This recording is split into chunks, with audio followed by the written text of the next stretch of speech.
Hi everyone, it's Erica. I'm just jumping on before we kick off this week's episode to let you know that we had a couple technical difficulties and the audio and video in the very last 5 minutes for our guest completely cuts out.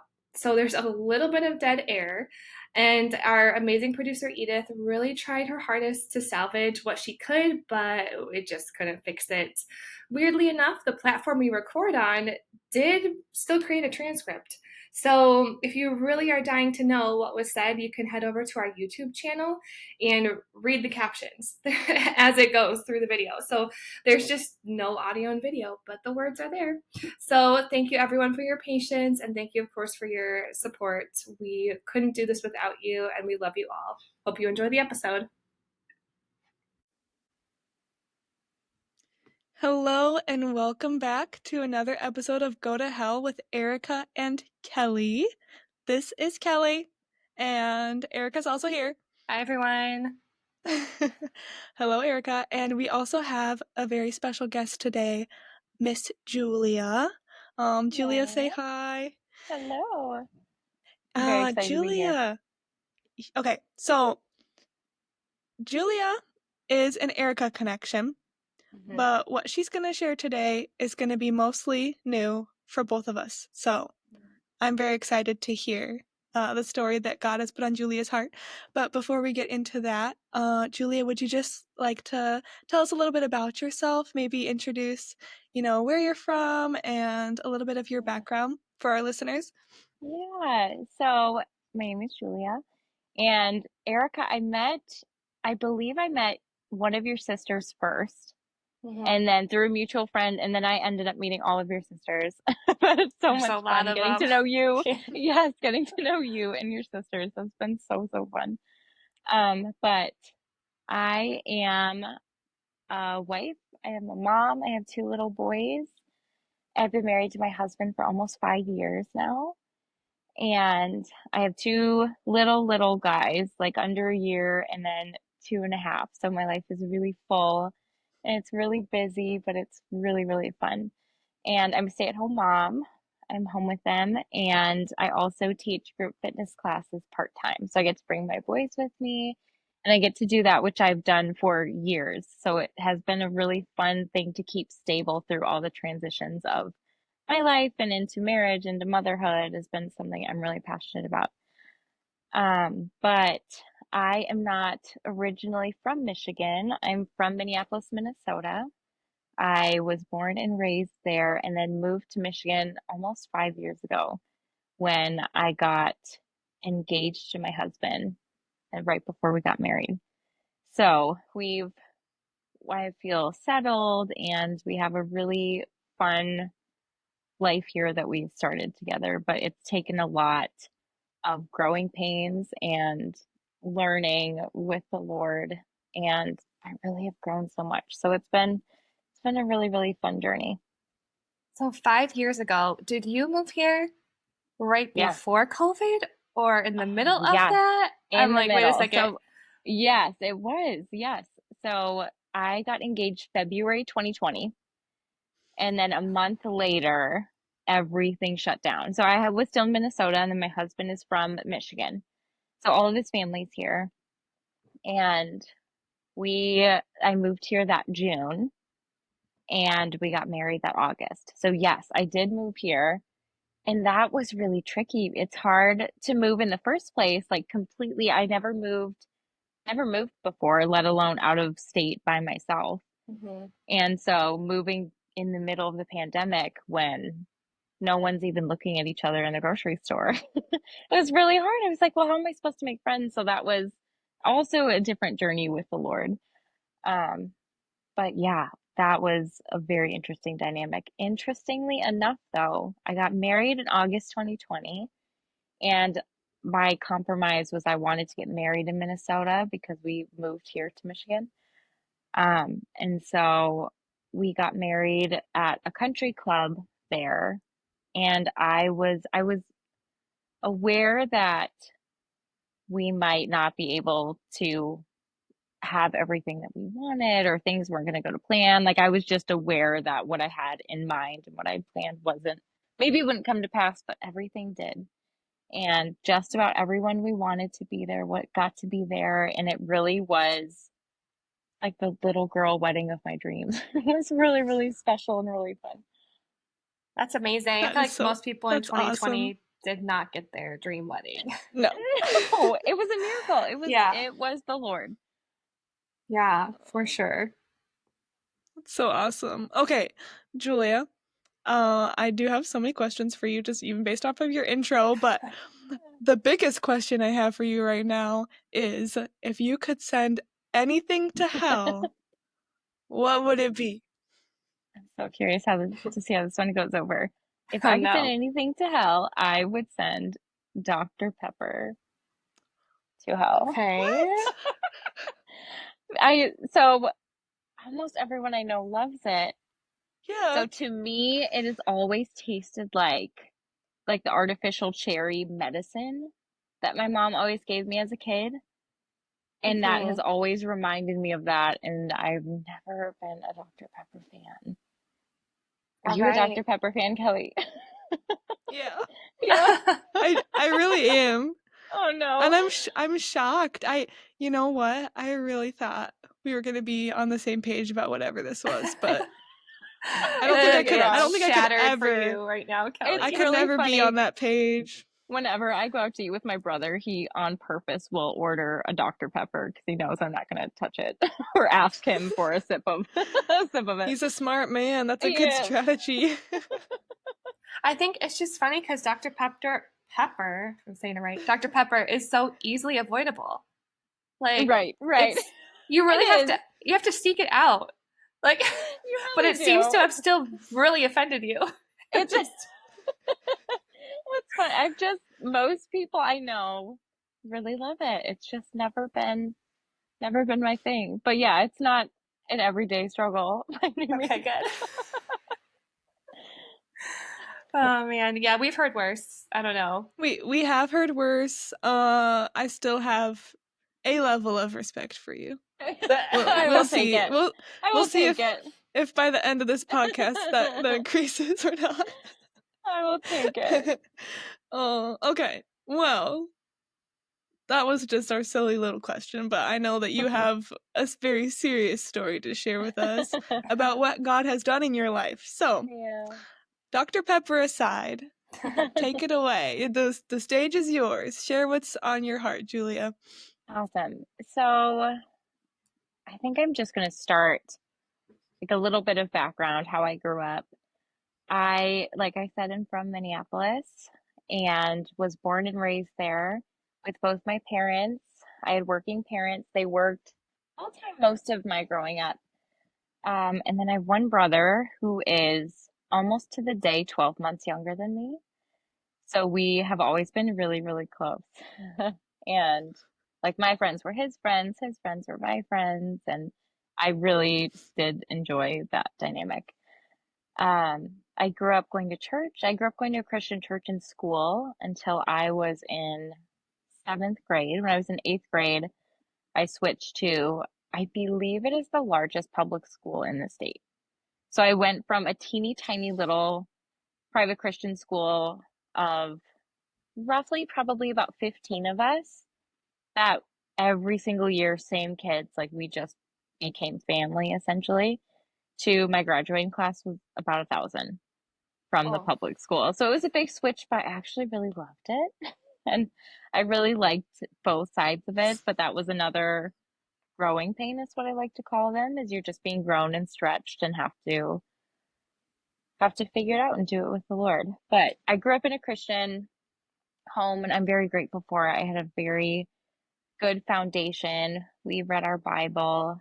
I went to church every week, did youth group, did all of that. But the thing that I did lack was relationship with the Lord. And so we would pray to the Lord. I was never told that He could talk back to us. He could speak back to us. Um, and so that has become something that I've become really passionate about is talking with the Lord, doing life with the Lord, and encouraging others that they can hear from Him too.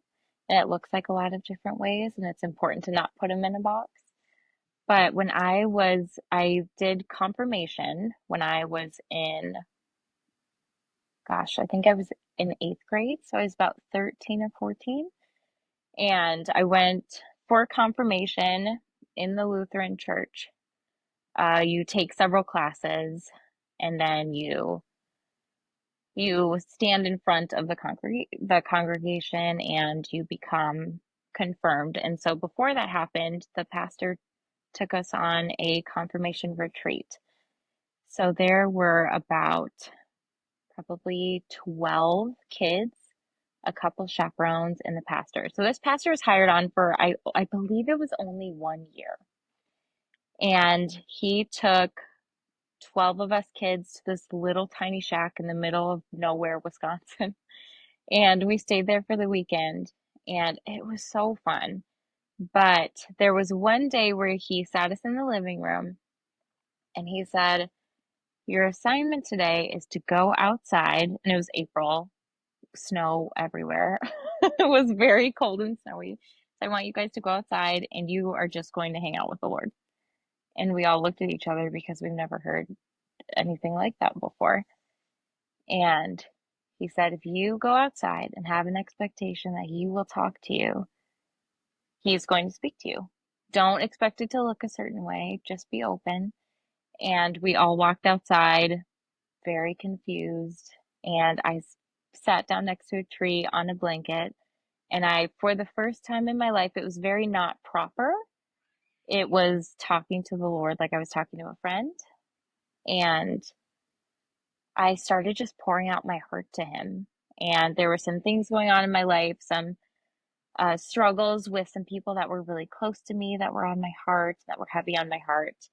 And I just started vulnerably talking to the Lord. And I had my Bible in my lap. And I opened up the cover of the Bible. And as soon as I finished talking, there was a wind that came, not in the trees or above me, but just started to turn my Bible pages. And what the Lord did was he made a full conversation, word for word, that made sense using his word. So he would start in the Old Testament and they go a few pages this way. And I'd finish reading it and he'd go a few pages the other way. And he made a fully formed conversation, talking to me, telling me of who he is, even addressing some of the things that were weighing heavy on family members and friends of mine through his word. And I just remember sitting there, goosebumps over my whole body, and it was life changing. Like that moment of, wow, like you are real, you're good, and you're speaking to me. It's not just me praying to you, hoping that you hear me and grant me, kind of like a genie, like grant me what I'm asking of you. But it felt like I was talking to a friend, and that changed my life forever.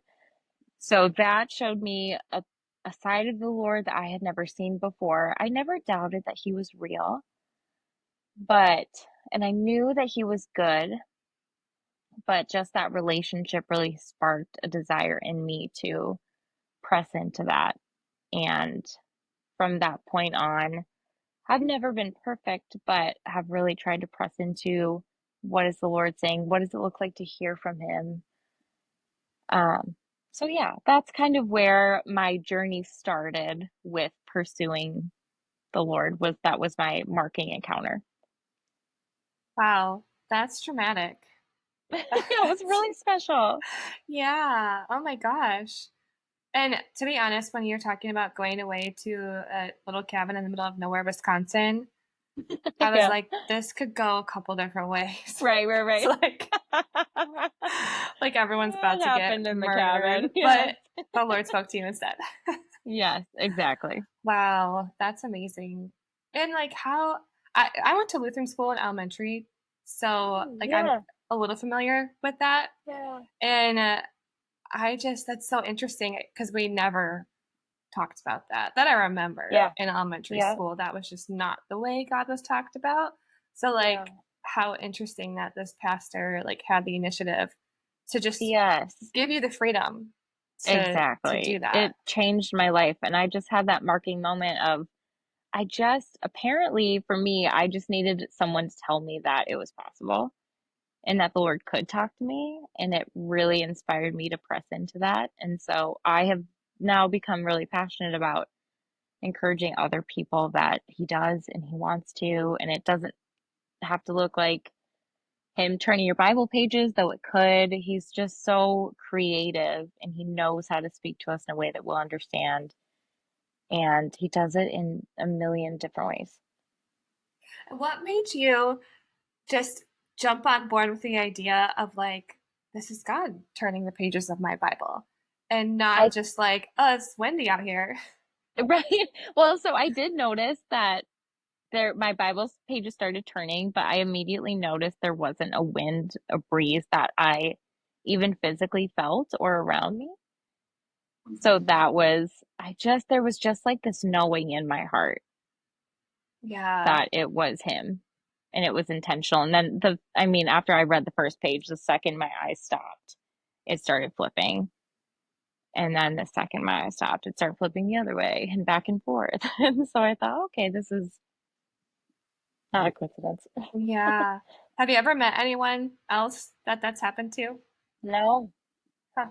I haven't. I've heard a lot of beautiful testimonies, but no, not that specific thing. And I wish it happened so fast. I wish I could go back and maybe he'll show me one day, but like what verses he showed me to make a perfectly natural conversation. Mhm. So when you told other people what happened, if you told them at all, like Mm. what were you met with? Were people like, yeah, that's the Lord, or just like, oh, Julia, thanks. I think, yeah, that's a really good question. I don't necessarily remember what I did with it immediately after. I've told a lot of people since. Mhm. I think I've been met with like, oh, that's really cool. Like, I believe that happened to you. Or I've been met too with a few of like, oh, I wish you would talk to me. I wish you would Mhm. talk to me like that. And then a lot of like, wow, that's really inspiring. I've never heard of the Lord talking to somebody like that, which is the beautiful thing about testimonies. And I love hearing people's testimonies because it just shows me a side of the Lord that I haven't experienced because he's so big and he's so vast. So I almost feel like I get little glimpses of him in different ways. So I've Mhm. been met with responses along those lines, if that makes sense. Yeah.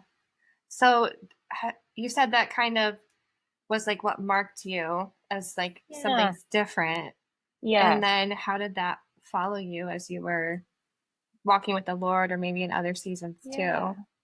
So after that, I remember thinking that this God is someone that I want to get to know, and what he revealed to me through his word and what he showed me, and I just the feeling of complete peace and love and joy.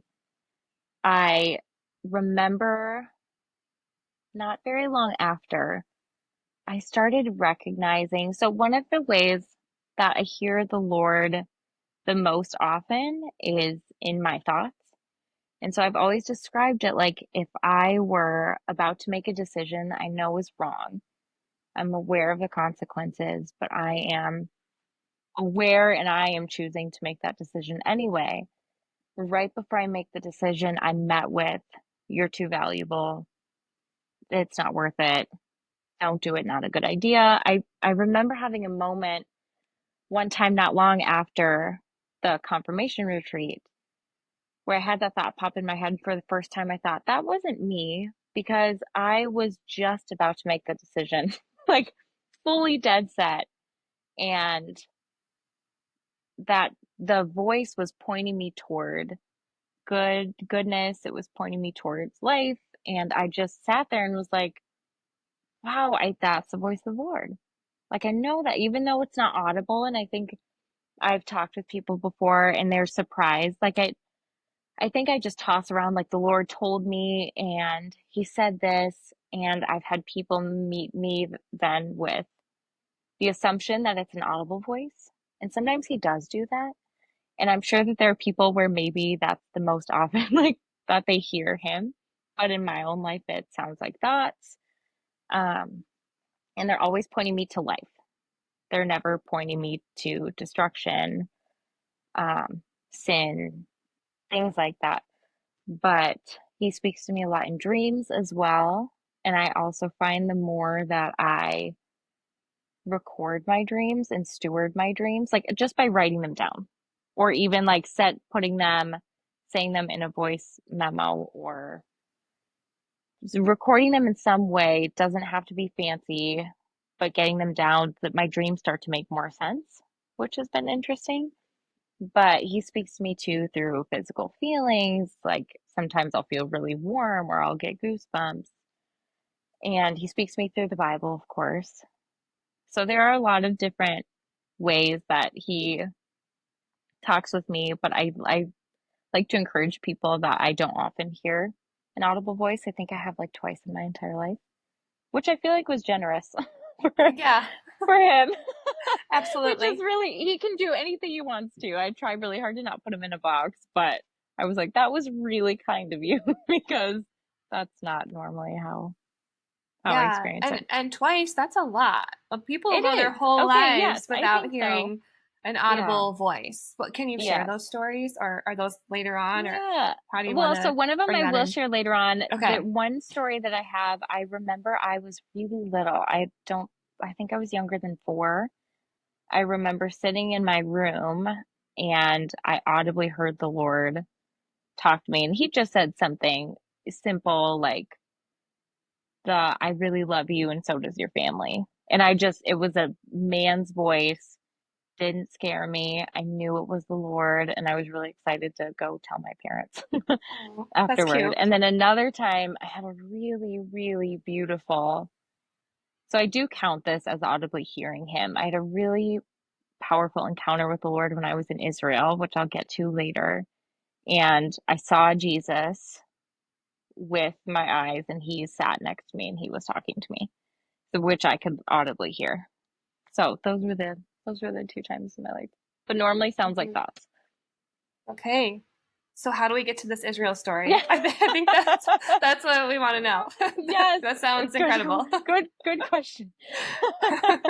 Um, let's see. So I started then trying to pursue that with the Lord. That was in high school. So I had never never got into anything bad, or the party, never really did partying or anything. I did make some decisions that weren't the Lord, but for the most part I really tried to stick to my convictions with the Lord. Still wasn't following him super closely, but I was aware. I could hear him. I could hear him speaking to me. And I was, gosh, 19. So this was in early 2018. And my dad had an opportunity. So I just graduated from high school the previous year. And so what happened was when I was a senior, I did PSEO, which was just college classes in high school. So I did college courses that fulfilled both my high school credits, and then I also got college credit that I didn't have to pay for. So my full senior year was college courses. And so after that, I decided to take the year off. I took a gap year to work before going back to school to save money for college. And in that gap year, my dad had an opportunity through a ministry to um, take a trip to Israel to tour the country. And he came to me. I had no desire to go to Israel. He came to me and asked if I would like to go with him. So I told him, I'll pray about it. We'll see what happens. So I just very casually asked the Lord, and clear as day, he goes, "Yep, you're going." And so I was like, "Okay, I'm gonna sit on that and I'll ask you again tomorrow," type of thing. Because I really didn't necessarily want to go. And so I did. I walked in obedience and said, "Okay, Lord, I will go." And so I told my dad I'll go with him. And so my dad and I went, and it was really funny because trying to get to Israel was the worst. As in, We could not get there. So we were supposed to fly to Chicago, to where was it? London, and then to Tel Aviv. And so we, for some reason, so there was weather apparently in Chicago, so they were delaying the flight. And I don't remember exactly how it happened, but what happened was we didn't get on the flight to Chicago, but our luggage did. So our luggage got taken away, but they wouldn't let us on the flight. And so that was canceled. So we went to the agent, told them what happened, and they said, no problem, we'll fly you, whatever, to North Carolina, to Amsterdam, to Tel Aviv. Awesome. So we're waiting a little bit longer, and then those flights all get canceled. And so again, we go okay to the agent. We have another problem. We're supposed to meet our group at this time the next day, I believe. So we're in the airport all day. I had tickets printed to Russia, to France, to Germany, absolutely everywhere. And no one, we could not get on a flight. So I was sitting there thinking, should we not go? Like, are we gonna die? Is this like a sign? Is the Lord telling us do not go to Israel? And then finally we flew Boston straight to Tel Aviv. So we were able to get there, and what was an absolute miracle was we got there right when I mean, we were a little bit late, but considering all that we had been through, all the group was still at the airport waiting together to start going to the hotels. So we were a part of a group of, it was like 10 or 12 people that toured the country for about 10 days, and we went everywhere.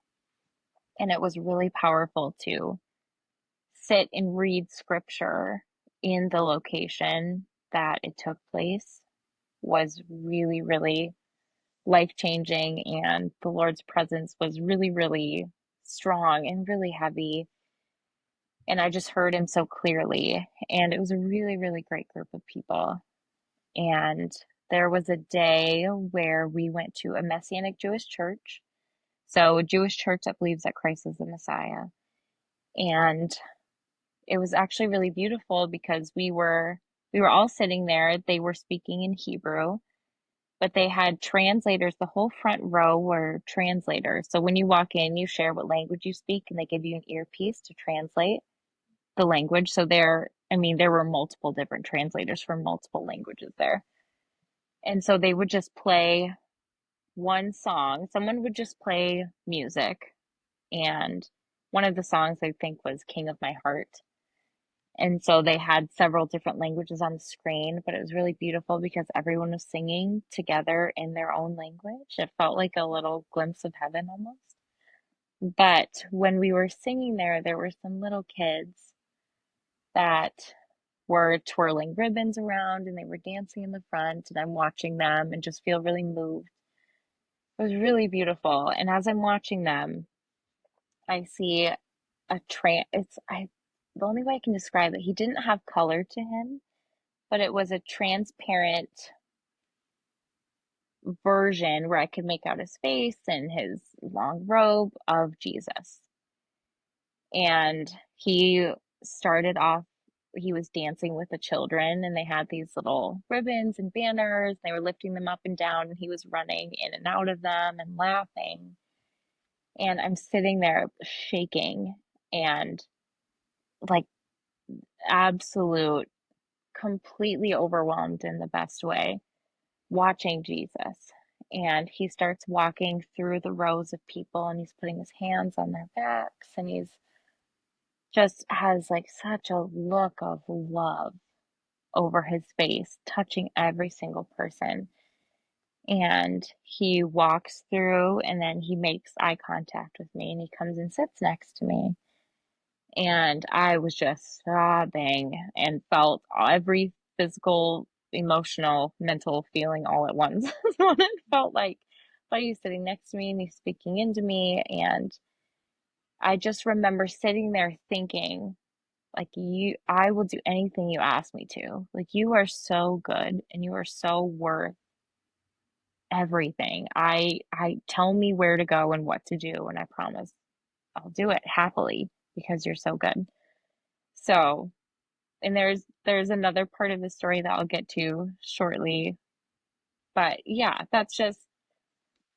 that was such an amazing trip. We got to go everywhere. We stayed at all these different hotels, and we ended up getting really close with the group of people that went, and it was just really powerful worship. Everything was really intentional.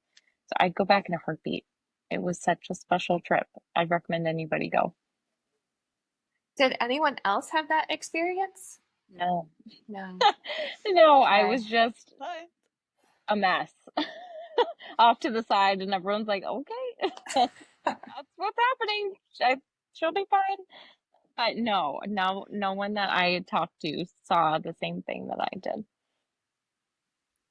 Is that something like some people would self-describe as like a seer, like people who are able to see more in the Mm. spiritual realm, whether it's angels, whatnot? Would Yes, do you feel like that is your story, or this was just completely out of that's left a really good field? question. That was completely out of left field for me. Okay. I have a lot of friends that are seers, Hmm. and they describe things that I've never seen. I feel things, so like I can feel things before I see them usually.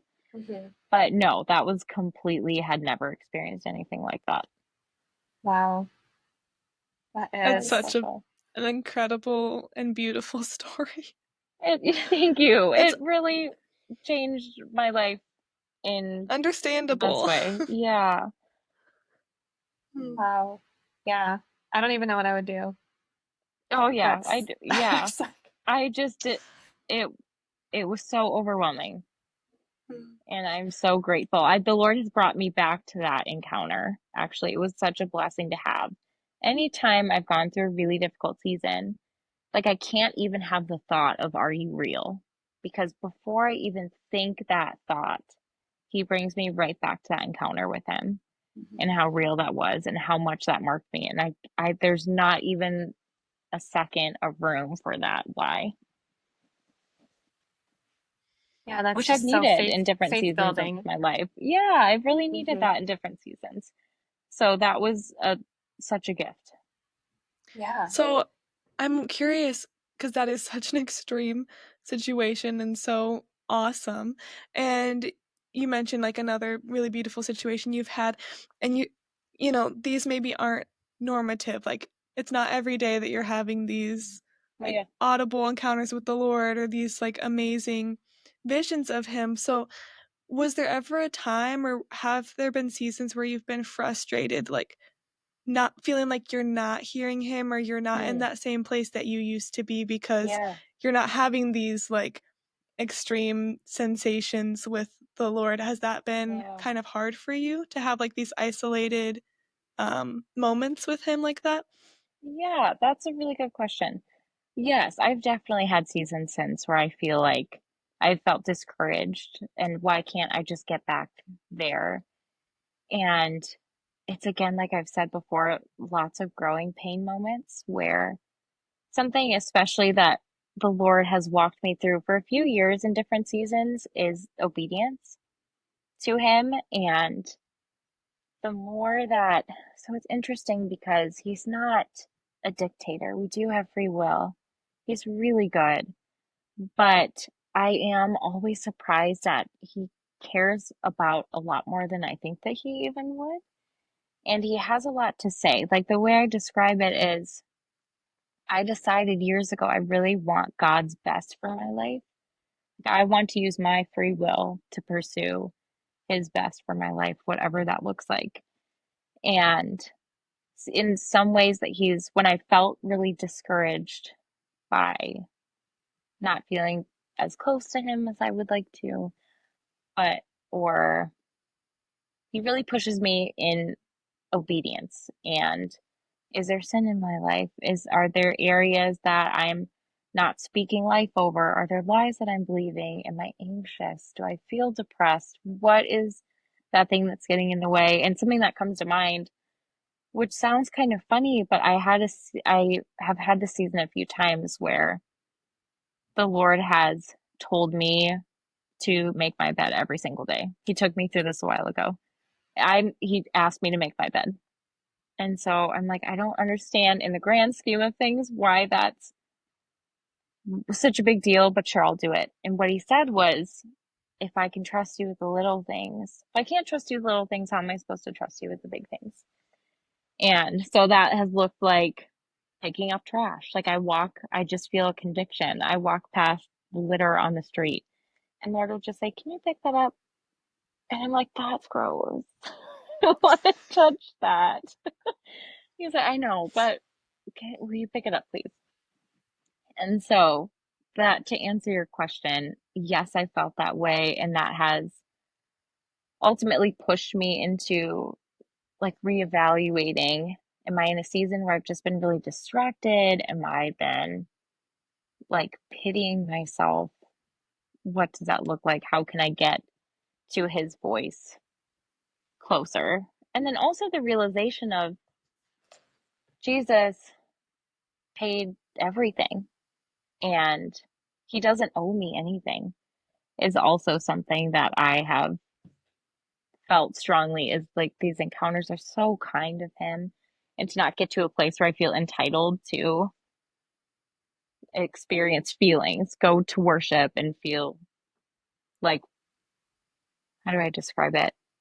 It's successful if I feel a certain way. I'm just there to worship the Lord, if that makes sense. Oh, yeah, So obedience. definitely. Obedience is a big thing. Yeah, absolutely. Okay, so obedience is a big thing. Mhm. What are some of the big things that God has told you that you've been like, oh, can I really do that? Yes. Oh, well, I think one of them, which I don't know that I felt in the moment, was moving. So I guess I should back up a little bit. When I was in Israel, had that powerful encounter, I also met my husband there, which is one of my favorite stories ever. But um he was in the group of the trip that I was in, and it was probably the third day on the trip. We are sitting on a bus going from one location to another, and I just clear as day hear the Lord say, "Do you see that man a few rows in front of you?" And I just remember thinking, yeah, I think this is his name. And he said, "Yeah, that's your husband. You're going to marry him." And I just sat there and was like, wow, I heard that so clearly. That's a really big, I don't know that I've heard, like, I know what happens. I know that Mhm. people have testimonies about that, but I guess I didn't really know anyone. So, and then I thought, oh, what do I do with that information? And he goes, absolutely nothing. You don't have to pursue any, like, nothing. So I'm like, okay, good to know. I wasn't going to go up to him and be like, so Right. I did get this word from the Lord. That's a no-no in the Exactly. Christian But spaces. Do not do ex that. exactly. So what was interesting, what ended up happening was I had a dream that night where the Lord, in the dream, the Lord presented him to me and said, he's your husband. He's going to be these things in your relationship. You're going to be these things. You're going to perfectly complement each other. And then my husband had a dream as well that we were together. And then several other people on the trip had dreams. And so Get out of town. I'm it just like, what? was so crazy. So there were a few people that came up. One woman said she had like us her the Lord showed her our wedding. And then there was another girl who came up to me and she goes, I had a dream last night and it feels really awkward to talk about. I don't know if I should tell you. And I was like, is it about him? And she goes, yes. So that was really cool. I didn't know what to do with it. The Lord told me not to do anything with it. And so we left. We left Israel and I went back to Minnesota. He went back to Michigan. And I was like, okay, that was weird. Did Like there anyone tell wasn't, him about their dreams, or were they only telling you? okay, what was actually funny is he was being told like don't give her the wrong idea type of thing. Oh. Like, don't lead her on. Maybe she might like you. Don't just like be aware of that. So we went back to, we went back home and he called me. And I remember picking up the phone and being like, "Did you mean to call me?" And for 2 weeks, every single night, he called me and we talked about everything. Like, went really deep, really quickly, very vulnerable. What does your life look like? What does your past look like? How were you brought up? Tell me everything. And so after 2 weeks, he was like, "I really would like to pursue something with you." And he happened to, at the time, he was working in ministry and he was coming to Minneapolis. He just happened to be coming to Minneapolis actually for ministry. So we're like, okay, we'll meet up and we'll see each other. We'll go on a date and just talk and see how things go. And so he came to Minneapolis. We went on a date and then we did long distance for, gosh, almost 2 years. So and the Lord was really good. It made no financial sense. But I was in Michigan pretty much every other month to see him, and he was able to make it to Minneapolis just about every other month. So we could see each other once a month most of the time for a few days. But during that time, long distance is really difficult. But we started reading together. So we would go through a book together and then we talk about it at night. We would write letters to each other, which was really sweet. So I have all the letters that he wrote me, even just like prophesying about our future together and kids and what marriage would look like. And it's really special to get to look back at those. So that was something that the Lord was calling me to be. It's hard to say like to be obedient to, but the Lord said, "This is your husband." Granted, I did ask him a few months prior. I was like, I would love it if you found me somebody. If I could just not look and you just give me somebody. I didn't know if it would be in a few months. I didn't know if it would be in 10, 15 years. Like I had no idea Mhm. what the timeline was like. So that has been just a really fun, crazy, hard journey of what all those seasons look like doing long distance together. And then we got engaged February 2020, like I said, and then in June, I we prayed a lot about it and felt like the Lord told us to start our life here, which was really hard to leave my family. All my family's there. I'm very close with my family.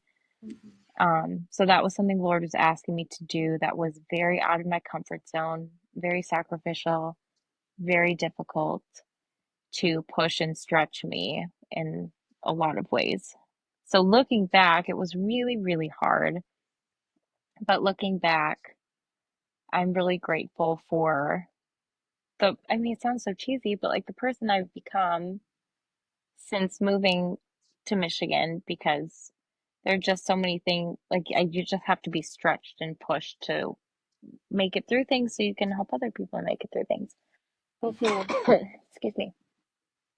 Were there moments like, okay, so you have this kind of dramatic start to your relationship. Like, that's not everyone's story.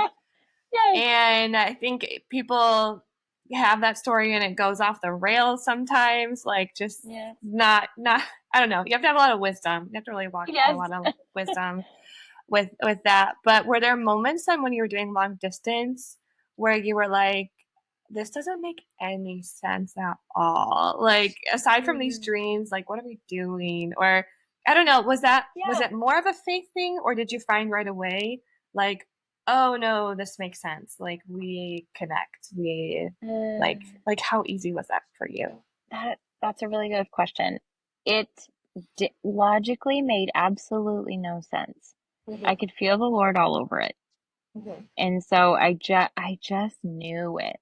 And it is really hard to be long distance, but it was a gift like in our communication because all you can do is talk most of the time. And so, like, to be forced to have the hard conversations is really hard, but it is a really good thing. And I have someone really close to me said something I that stuck with me, and she said hard conversations, vulnerable conversations are really difficult, but on the other side of it is usually your greatest level of intimacy. Like when you have that moment where all the walls come down, you're like, oh, you were only saying this, I heard this. And then everything comes back down and you just feel really, really close. And she was just encouraging me that hard conversations are difficult. Nobody likes to do it, but there is a blessing on the other side. And that spoke to me because I guess I never really knew how to do that before.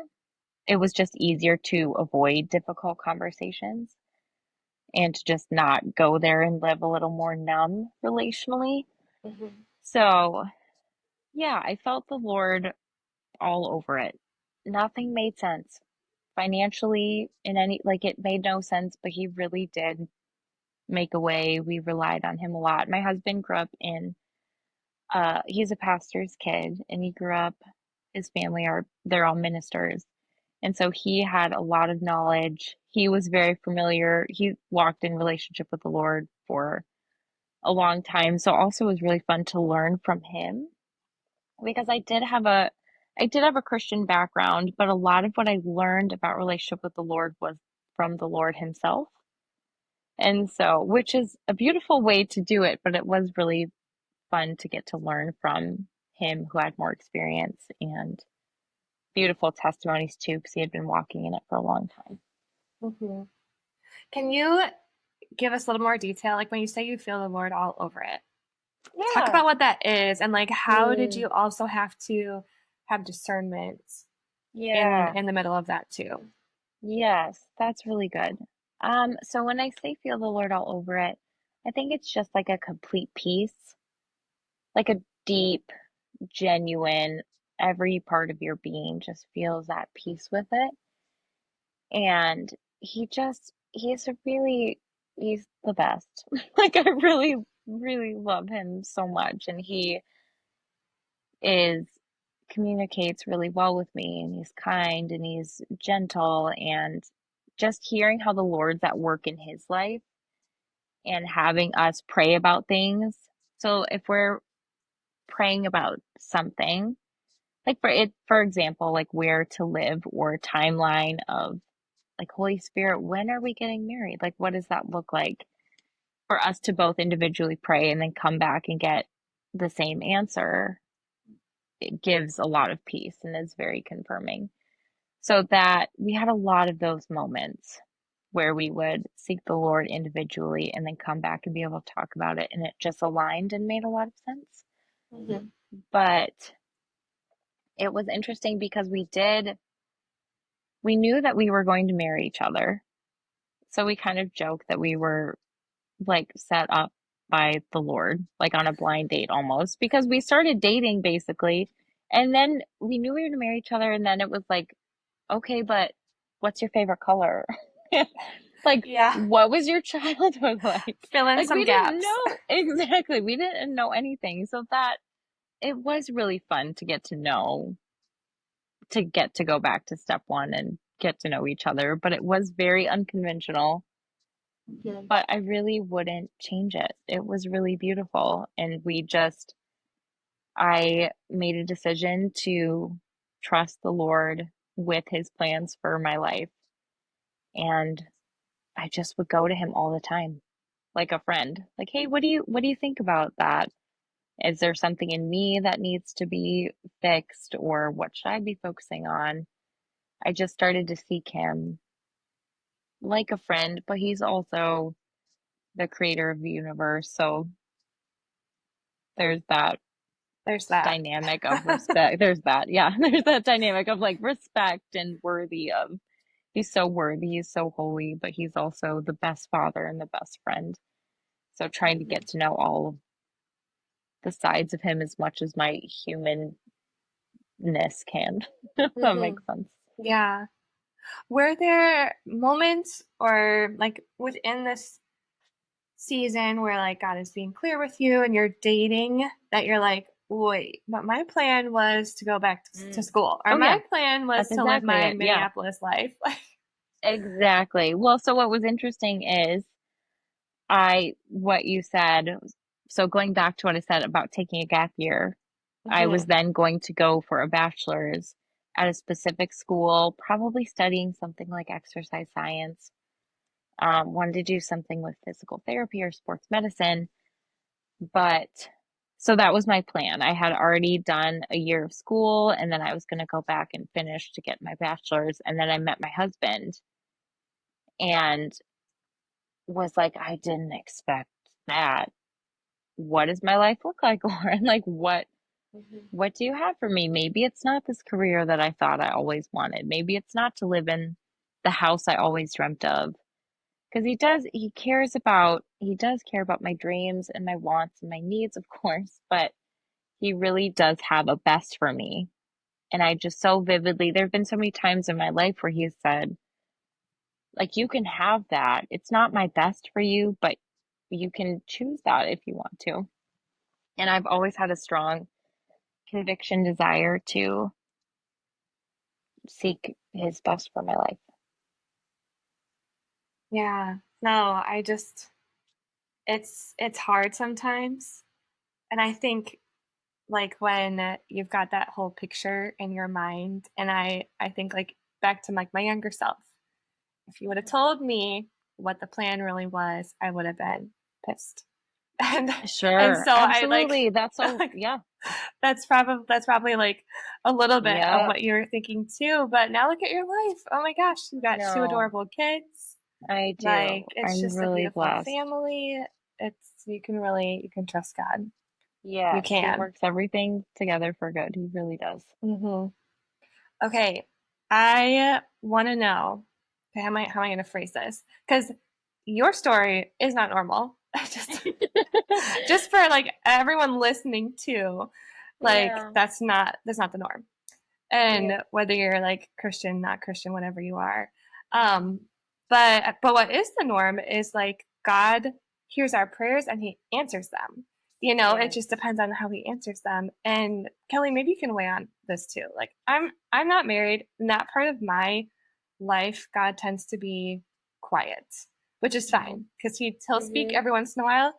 But Yeah. like hearing his voice in that piece of my life has been a challenge. So, Sure. I'm sure there's lots of people, men or women, listening to this, just being like, I wish God would be that clear with me when it comes Mhm. to being like, hey, God, can you find me someone? Mhm. So what encouragement slash advice slash wisdom would you Yeah. have for someone who just wants God's heart and Yeah. like you're saying God's best in Yeah. in that. And Kelly, maybe you can speak from your experience too, since you're about to get married. So yeah, what would you say there? Hmm. I think so. One of the biggest things is, and I said it earlier, but is just to not put him in a box or tie him down to my timeline or my expectations. What I remember doing is having a moment of full surrender where I just went to him with a completely open heart and said, I really just want you to find me someone. Like, I do have a desire to get married. I do have a desire to have a family, but I don't want to just pick. Like, I believe you have a really good plan for my life, and I want you to use me. And I want you to use my family and my children, and I want to do this really well. And so I'll just wait for your guidance and I'll wait for your word and I'll be patient, even though it's really, really difficult. Not even just in marriage, but like, I mean, so many different aspects. And also, like, again, tying back to obedience, like, what is he having me focus on this season right now? What does he want me to steward in the season that I'm in right now? what is there something he's highlighting in my life that I need to let go of or to get rid of? How tightly am I holding on to that? Like there's often in different areas of our lives, like so much breakthrough on the other side of letting go of an idea, of an expectation, of a normal, something that makes us feel safe because he really wants to push us because he loves us and he's really good and he cares about our character. And so I just have, it's been really difficult. It's it's been really good, but also has been really difficult to be stretched. But it I know that I can trust him and I know that he is real and he's good and he loves me. And I know that I have a purpose on this earth and I want to be his vessel. And so that's something that he's turned me towards is yes, like we'll get there. These desires that you have in your heart, we're going to get there. But I do have something for you now and it's uncomfortable or it's going to stretch you. But let's start there because I care about what's built here. What's built here is necessary to get you there. Because instead of just rushing it, it's I he's so good that he doesn't want to have to undo, I guess, a lot more pain than he than he might need to, though he will. He's like I always say like his specialty is he makes good from horrible situations and he's the only one that can.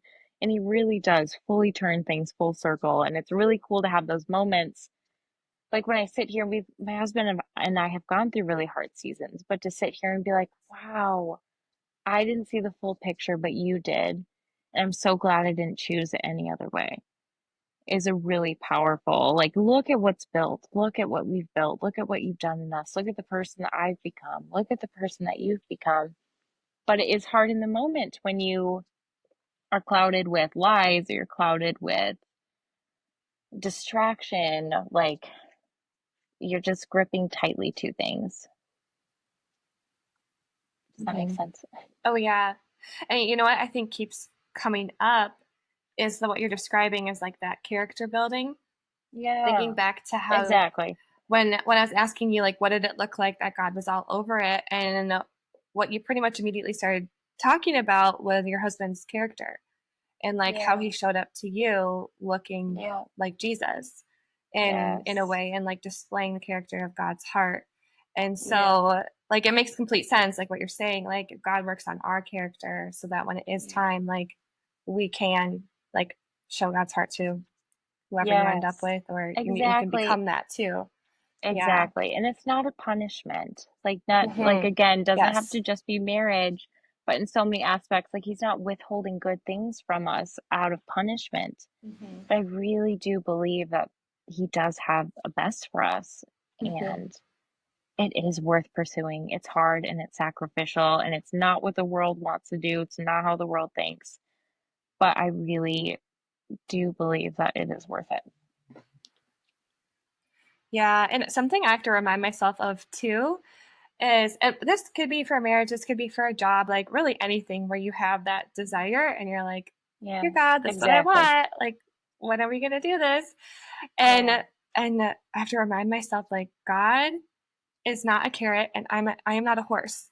Like, Yeah. we're not out here playing games, and He's just like holding something in front of me just Exactly. so I'll walk where He wants me to walk. Like, that is Exactly. not how he rolls at all. No. Like there's so much love there too.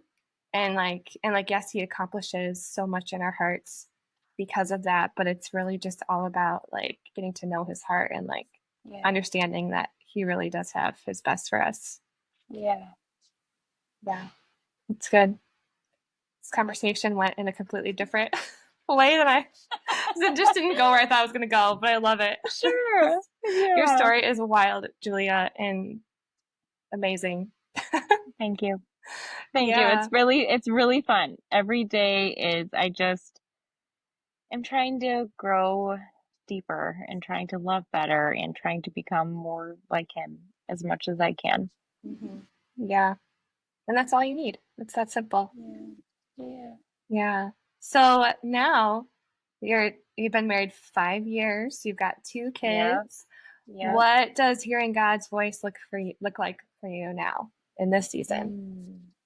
In this season that I'm in, I just have really been trying to press into the word, press into my Bible more than I ever have before. And it's really so you I'm sure you've heard the term of like the Bible's living word of God. And it's Mhm. to me, it's really special to get to read something that I've read 100 times, and then all of a sudden today it takes on a new meaning, or all of a sudden today something clicks that it didn't before. And so I've been trying to press into that. Some seasons it has looked more like worship. Some seasons it's looked more like even like sermons, like the people that the Lord has highlighted to me to listen to and the things that they have to speak into, which I still do those things, but the Lord's really been encouraging me to get into my word. I feel like more than ever before. Mhm.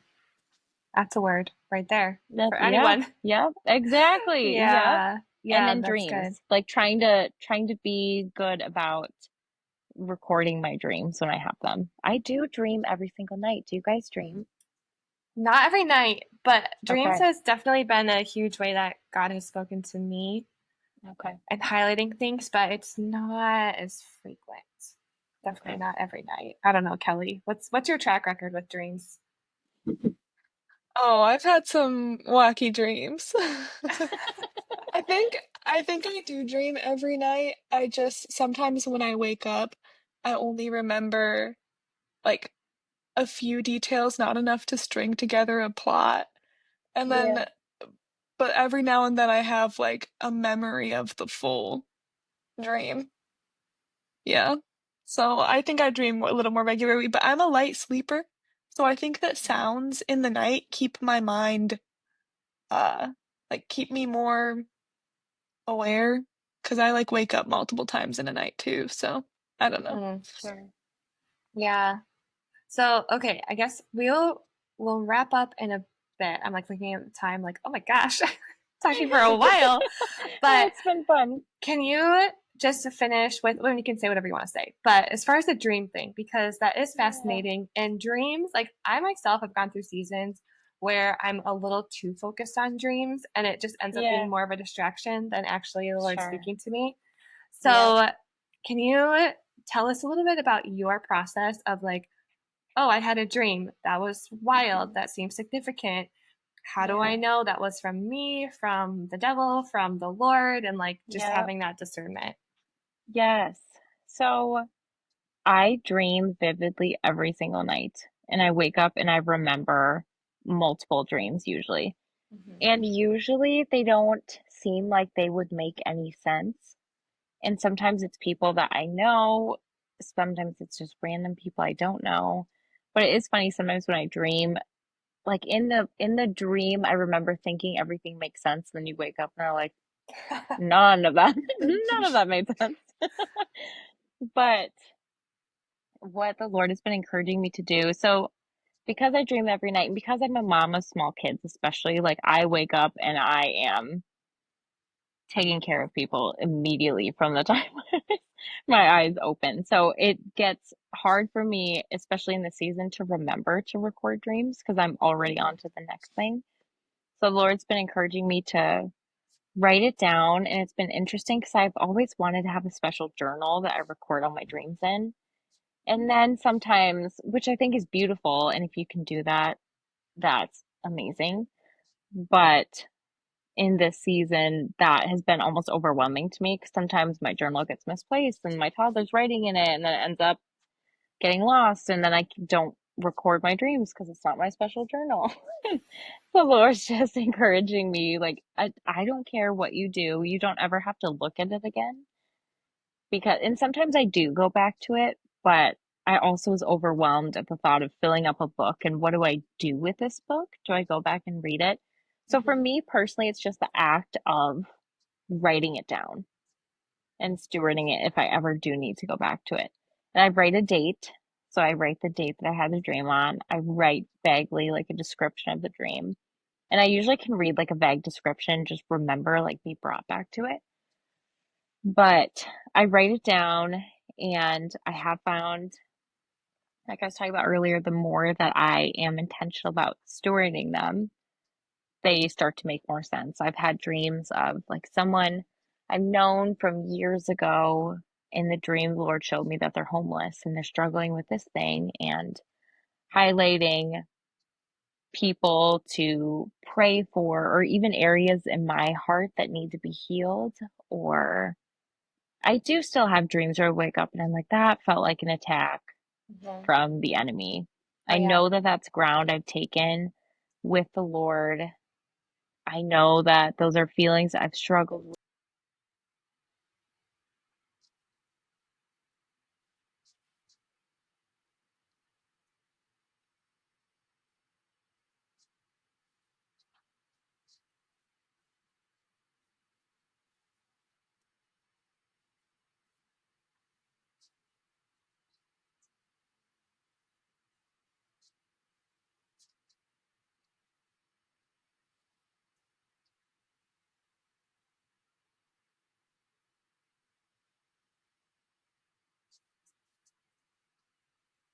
Mhm.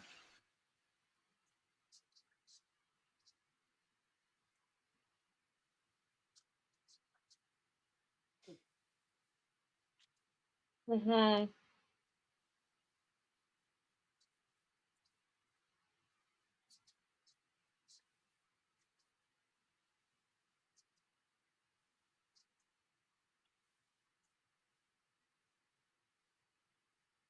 Mhm.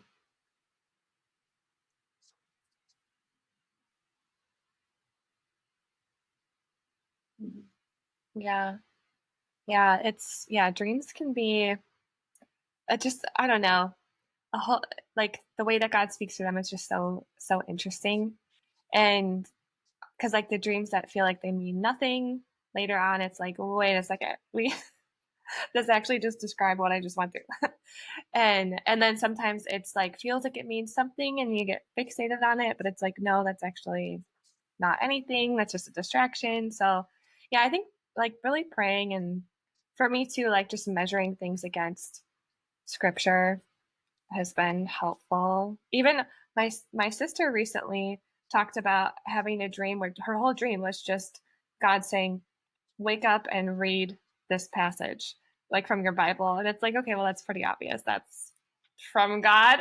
Like, yeah, but not always that clear.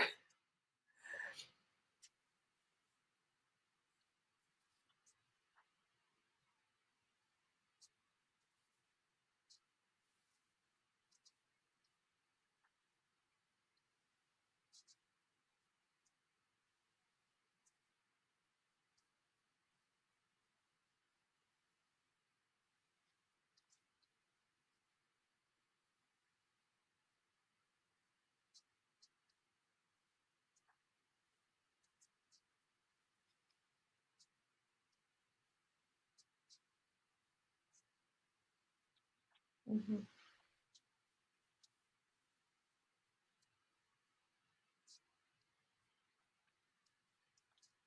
Mhm.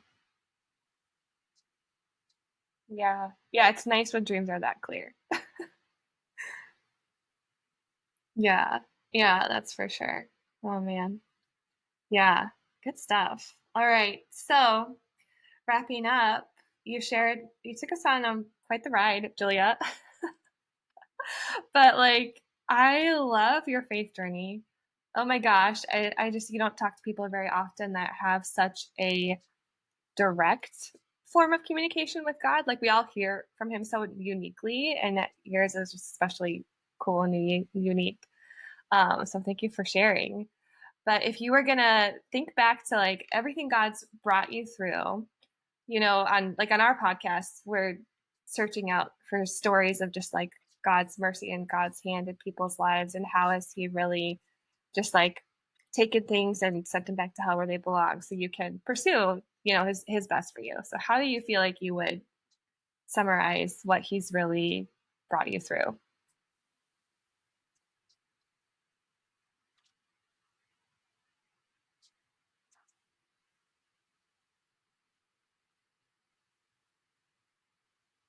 There you go.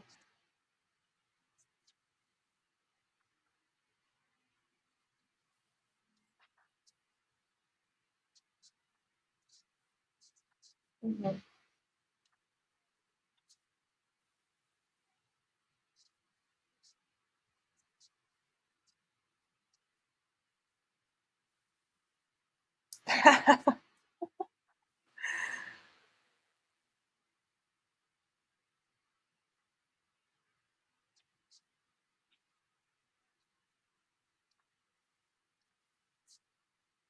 Mhm.